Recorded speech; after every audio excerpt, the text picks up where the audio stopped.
Hey girl, hey! This is how to do tonkatsu and katsu sauce. So we'll start with some ketchup, soy sauce, brown sugar, mirin, Worcestershire, ground ginger powder, and garlic powder.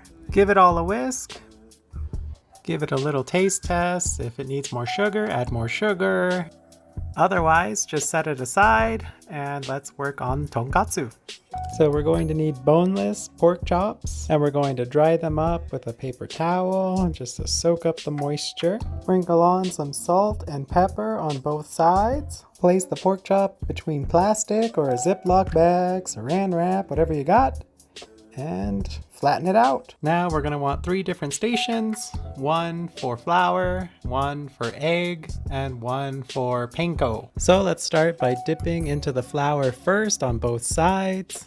You really want to press in on both sides to get that flour all over the pork chop.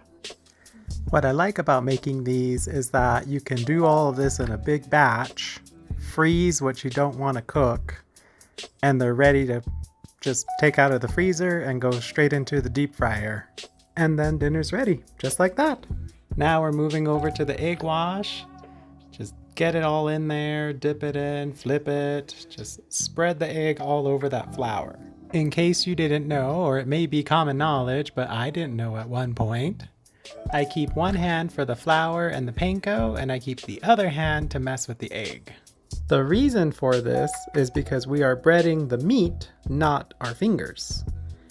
We don't want the layers to get all over our fingers.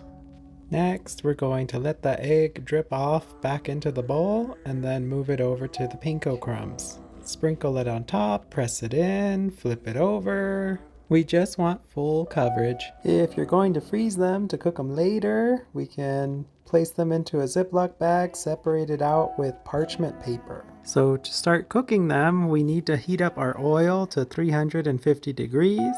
When the hot oil is ready, we're going to place in our tonkatsu. We're going to fry it about 2 minutes on both sides. And once we've developed that nice golden brown, we're going to take it out and let it drip onto a paper towel just to soak up the excess oil. If you have some anxiety on, whether you've cooked your pork long enough or if it's undercooked, you can get a digital thermometer to stick into the center and make sure that it's reached a minimum of 145 degrees Fahrenheit. Now with our meat out of the fryer, cooling off a little bit, we're just going to prepare our cabbage. I'm only going to use half, and I'm going to start by taking out the core. Just kind of doing some diagonal lines to get rid of that core in the center there. And easily it comes out like a pizza slice.